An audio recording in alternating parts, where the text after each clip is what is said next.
बहुत समय पहले की बात है।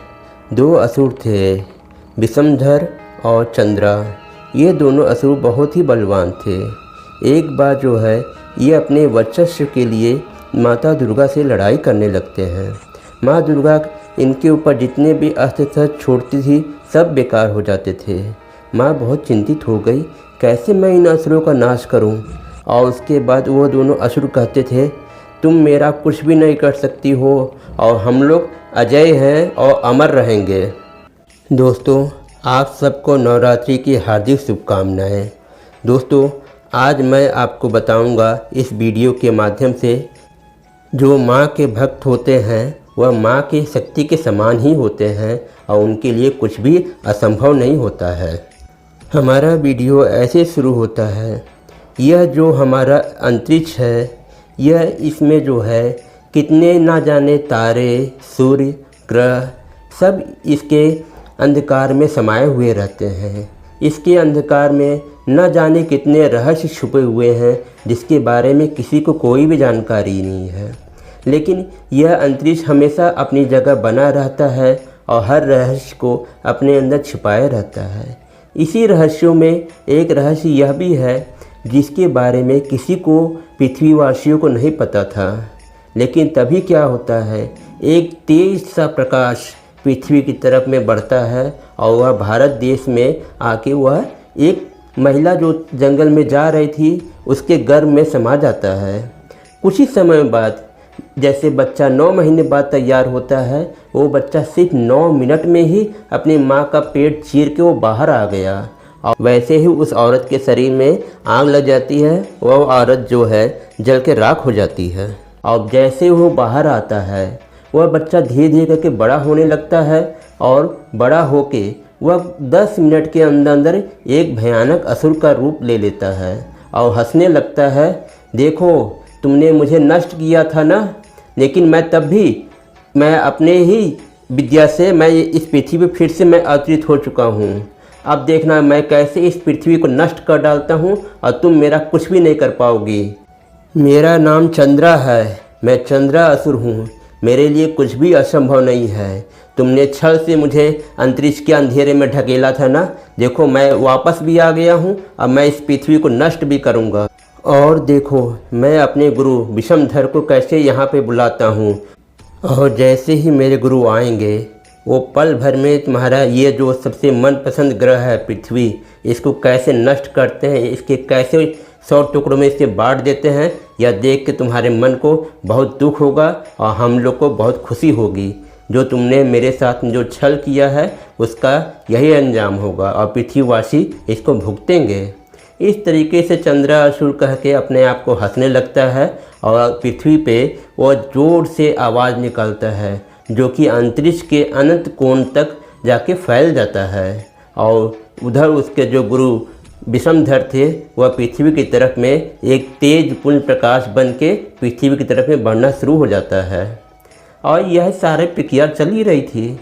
माता दुर्गा अपने स्थान पर बैठी हुई थी, वह यह सब देख रही थी और चिंतित हो रही थी कि कैसे मैं पृथ्वीवासियों की मैं मदद करूं, कैसे मैं पृथ्वी को मैं बचाऊं, विषमधर और चंद्रासुर से मैं कैसे इस पृथ्वी को बचाऊं। लेकिन तभी जो है माँ एक पल में उनकी चिंता समाप्त हो जाती है और कहती हैं, देखो गण, पृथ्वी पे एक मेरा अनन्य भक्त पड़ा हुआ है, वह मेरी रोज़ पूजा करती है। तो गण कहता है, कौन है माँ आपकी जो रोज़ पूजा करता है। तब उसके बाद दुर्गा माँ कहती हैं, उसका नाम अंशिका है, वह मेरे ही अंश से अवतरित हुई है और मेरे ही समान शक्तिशाली भी है, लेकिन वह अपने शक्ति से अनजान है और आम जीवन की तरह अपना जीवन व्यतीत कर रही है। समय आने पे यही विषमधर और चंद्रासुर का अंत करेगी, लेकिन तब तक जो है मुझे जो है इन दोनों असुरों से अंशिका की जान को बचाना होगा। क्योंकि अगर समय से पहले अगर इन दोनों को इसके बारे में पता चल गया तो उन लोग जो है इसको जान से मार डालेंगे। और ख़ास तौर से ये चंद्रासुर ही एक ऐसा है जो उस मेरे भक्त को मार सकता है, या मेरा भक्त जो है चंद्रासुर और विषमधर को मार डालेगा। लेकिन मैं अपने भक्त अंशिका की रक्षा हमेशा करती रहूँगी और मैं एक गाय के रूप में उसके घर में हमेशा उसके दरवाजे पे खड़ी रहूँगी, जिससे कि उसकी सुरक्षा हमेशा हो सके। तब गण कहता है, ठीक है माँ, आप अपनी लीला दिखाओ, हम लोग आपकी लीला देखते रहेंगे और आनंद लेते रहेंगे। उधर जो है अंशिका जो है प्रतिदिन उठ के अपने मंदिर जाती है, माँ दुर्गा की पूजा पाठ करती है, जैसे उसके रोम रोम में माँ दुर्गा जैसे बसी हो, और दिन भर माँ दुर्गा का नाम जप करती रहती थी, माँ के मंत्रों का जाप करती रहती थी, जिसकी वजह से जो है उसके में असीम शक्तियाँ आ गई थी, जिसकी जानकारी अंशिका को थी ही नहीं।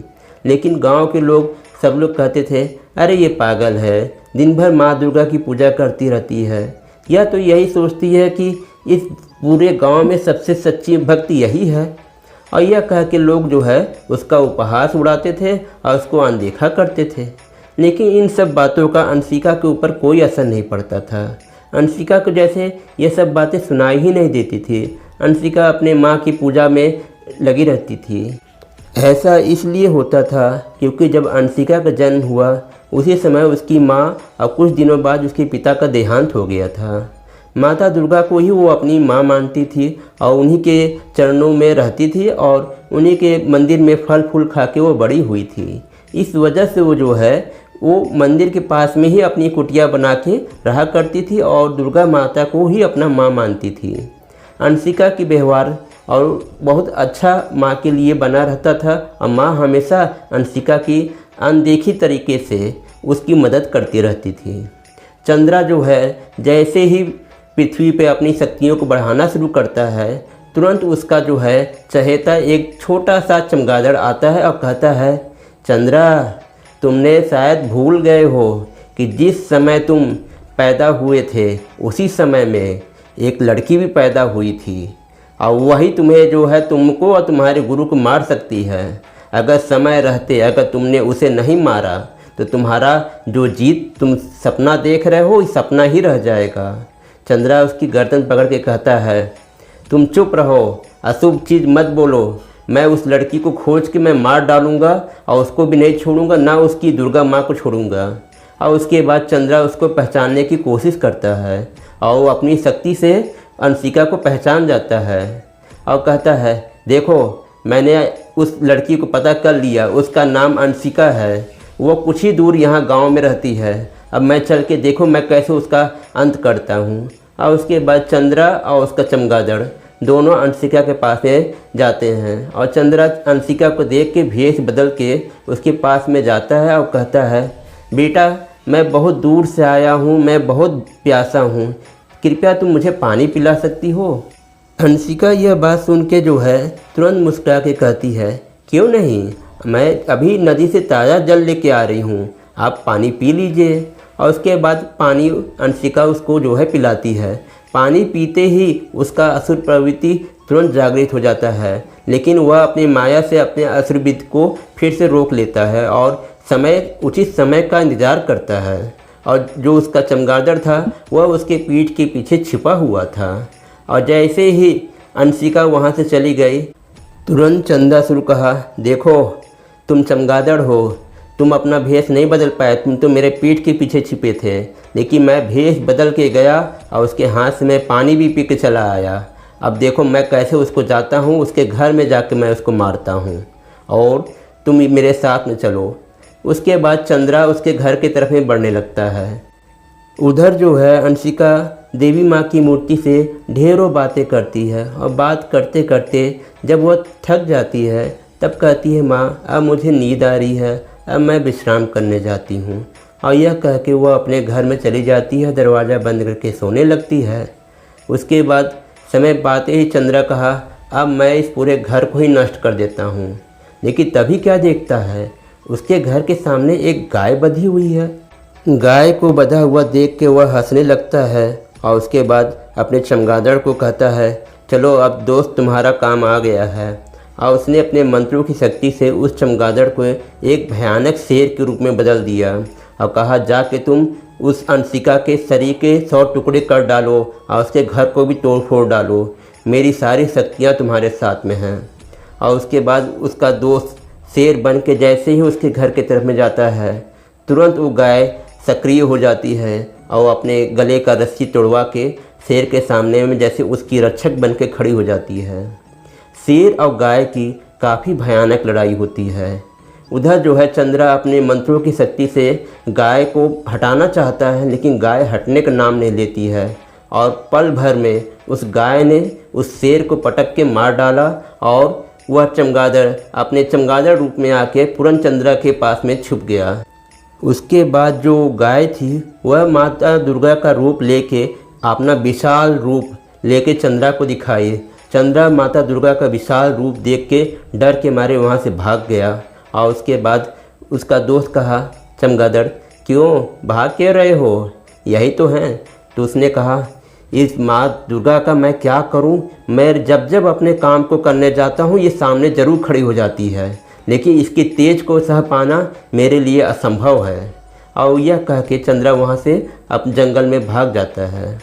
दोस्तों, आखिर में कौन है विषमधर और चंद्रासुर जो माता दुर्गा से लड़ाई में जीत जाते हैं? आखिर में इनके शक्तियों का क्या राज है? और ये अंशिका कौन है जो माँ के द्वारा जो है उनके अधूरे काम को पूरा करने वाली है? इस कहानी का अगला भाग में ये सारे बातों का जानकारी मिलती रहेगी। दोस्तों, मैं उम्मीद करूँगा कि मैं जल्दी से आपके लिए अगला वीडियो बना सकूँ। तब तक आप दोस्तों, अगर आपको मेरा यह वीडियो पसंद आया हो, इसे ज़्यादा से ज़्यादा लाइक करें, शेयर करें और मेरे चैनल को ज़रूर सब्सक्राइब करें। दोस्तों, अब आप मुझे इजाज़त दीजिए, मैं अगले वीडियो में इसी कहानी के साथ में मिलूँगा। तब तक के लिए नमस्कार, जय माता की।